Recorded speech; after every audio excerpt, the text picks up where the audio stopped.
کہ کس کو مخاطب کیا جا رہا ہے، کس کو کہا جا رہا ہے، یہ ہو۔ دوسری بات ہے کہ صرف فتوے میں ایک ہی طرف نہیں ہوتی کہ جب آپ لوگوں سے کہہ رہے ہیں، اور خاص طور پہ دینی طبقہ مراد ہے سامنے، وہ سامنے ہے، بس اس پر بات ہو رہی ہے۔ اور تو حکومت کی کیا ذمہ داری ہے؟ حکومت کی یہ ذمہ داری ہے کہ لوگوں کو، نوجوانوں کو اٹھا کے ڈال دیں، جا کے جیلوں میں پڑے رہیں برسہ برس، اور وہیں پہ جائیں مر کھپ جائیں، یہ اس کی ذمہ داری ہے۔ یہ وہ کیا تھا، میرے پاس آتے تو میں بتاتا پھر کیا کرنا ہے یک طرفہ۔ کیا اللہ تعالیٰ نے، اللہ تعالیٰ جگہ جگہ قرآن پاک میں آتے ہیں کہ معاملہ جو ہے وہ ایمان اور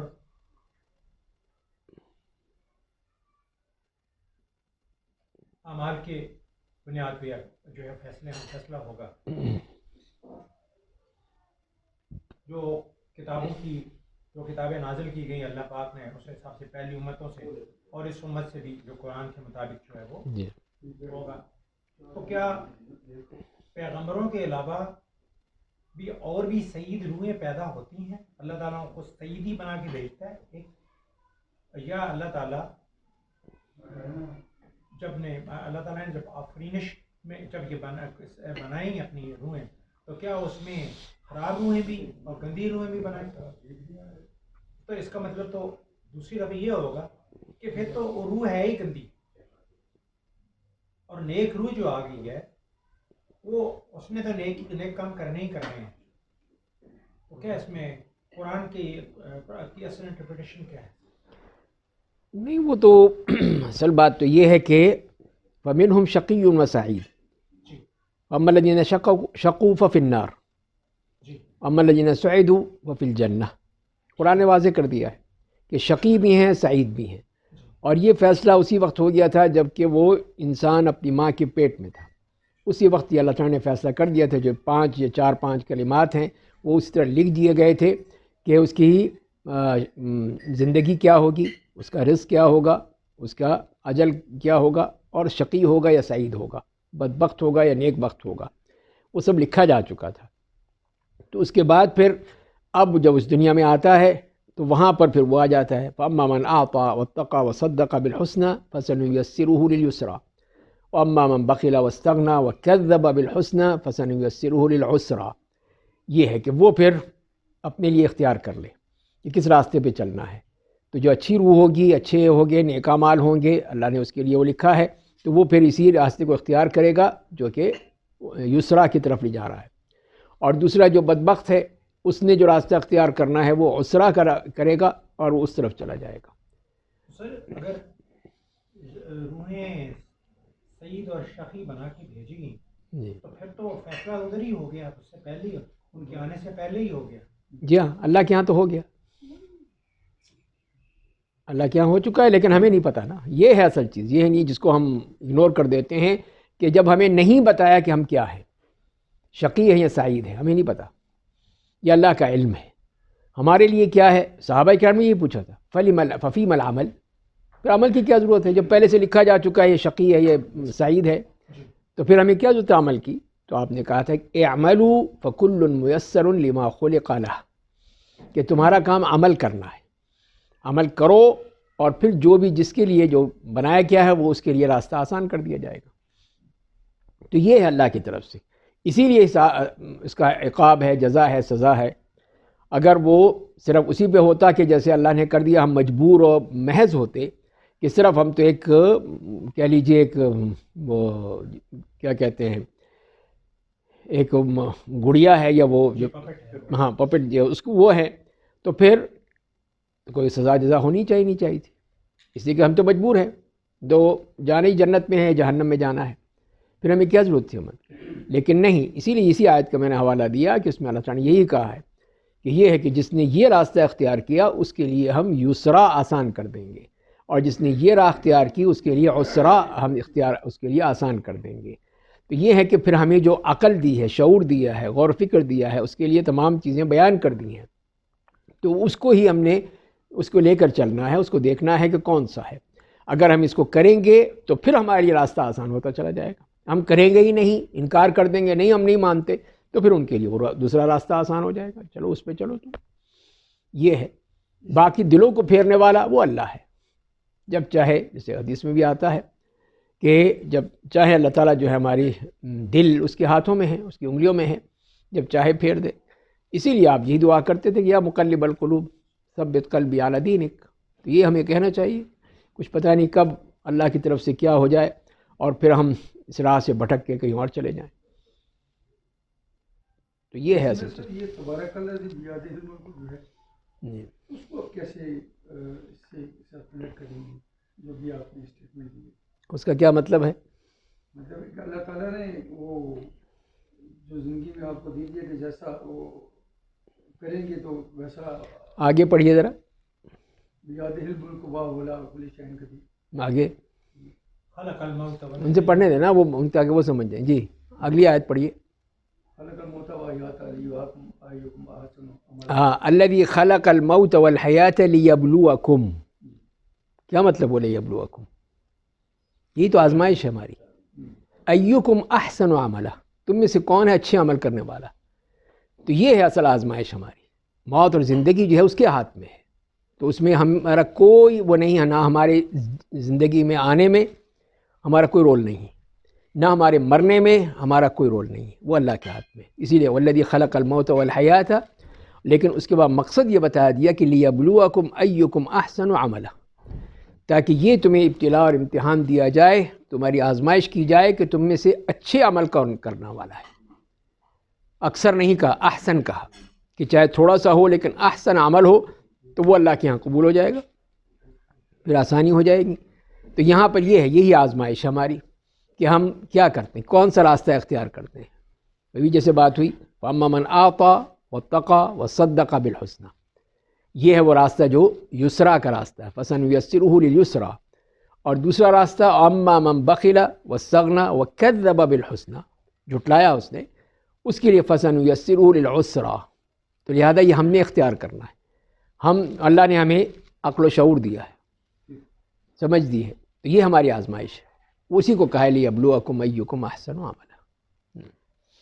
سر ہمیں پوری طرح تو علم نہیں ہے، کافی چیزیں ہمارے سنی سنائی ہیں، سنو گے نا، یہ فیصلہ ہوا ہے یہ عمران خان کی طلاق کا اور یہ وہ، ایک کتاب اس پہ وضاحت کریں کہ ٹھیک ہوا یا کیسے؟ نہیں بہر میں تو ٹھیک ہے یا غلط ہے، وہ تو سارے وہ تمام پہلو سامنے ہوں تو اس پہ ہم کوئی تبصرہ کر سکتے ہیں۔ ہم تو یہ بتا سکتے ہیں کہ قرآن کریم نے جو عدت کے معاملے ہیں وہ قرآن نے بتا دیے ہیں، قرآن نے خود بتا دیے ہیں، اسی لیے تاکہ ہم کوئی الٹے سیدھے فیصلے نہ کیا کریں۔ تو اس میں ایک بتا دی سورہ طلاق میں پڑھ لیجئے، وہاں پہ طلاق کے ہی وہ آئے ہیں، اس میں یہ کہا گیا ہے کہ، اور سورہ بقرہ میں یہ ہے والمطلقات یتربصن بانفسہن ثلاثۃ قروء، یہ ثلاثۃ قروء کا بیان کر دیا ہے کہ قروء سے مراد یہ ہے کہ وہ ان کا جو وہ مینسز کا سائیکل ہے وہ 3 دفعہ ہو جائے۔ اب وہ 3 مہینے میں ہوتا ہے یا 2.5 مہینے میں ہوتا ہے یا 3.5 میں چلا جاتا ہے، وہ ان کا معاملہ ہر خاتون کا اپنا ہے، تو وہ ہے طلاق کی عدت۔ یہ اس خاتون کے لیے جس کو باقاعدہ یہ مینسز آتے ہوں۔ نمبر 2 ہے کہ وہ عورت جس کے مینسز ختم ہو چکے ہیں، اس کے لیے پھر سورہ طلاق میں یہ ہے کہ 3 مہینے ہیں، 3 مہینے ہیں، اس کے لیے وہ کرے گا۔ تیسری خاتون وہ ہے کہ اگر وہ حمل کی حالت میں ہو، وَأُولَاتُ الْأَحْمَالِ أَجَلُهُنَّ أَنْ يَضَعْنَ حَمْلَهُنَّ، ان کا معاملہ بتایا دیا کہ جب بھی بچے کی پیدائش ہوگی، چاہے وہ 9 مہینے لگ جائیں، 5 مہینے لگ جائیں یا 1 دن لگے، جیسے ہی بچے کی پیدائش ہوگی عدت ختم ہو جائے گی۔ پھر اسے نہیں کہا جائے گا کہ نہیں 3 مہینے اور گزارو تم، نہیں، اس لیے کہ اللہ تعالیٰ نے فرما دیا ہے۔ اور چوتھی وہ ہے کہ جس کو آئے ہی نہیں ہے، حیض ہے ہی نہیں، ابھی تک آیا ہی نہیں ہے، ابھی چھوٹی ہے، نابالغ ہے، اس کو بھی طلاق ہو سکتی ہے، اس کی شادی بھی ہو سکتی ہے، طلاق بھی ہو سکتی ہے، اس کو بھی ہوگا تو اس کے لیے بھی 3 مہینے ہی۔